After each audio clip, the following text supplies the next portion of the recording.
Hi guys, in this video I am going to show you how to download Call of Duty 2 on PC. If you want to play this classic game on your computer or laptop, just follow these simple steps. So let's get started. First of all, open your browser like Google Chrome or Microsoft Edge. Now go to the official Steam website by typing store.steampowered.com in the address bar and pressing enter. Link in description.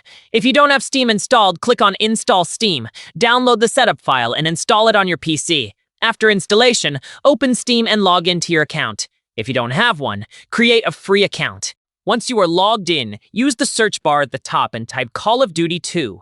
Press enter and click on the game from the search results. Since Call of Duty 2 is a paid game, click on Add to Cart and click on View My Card and click Continue Payment and complete the purchase process from here using a safe payment method.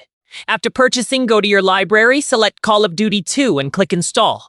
Choose the installation location and wait for the download to finish. Once installation is complete, click Play, and now you can enjoy Call of Duty 2 on your PC.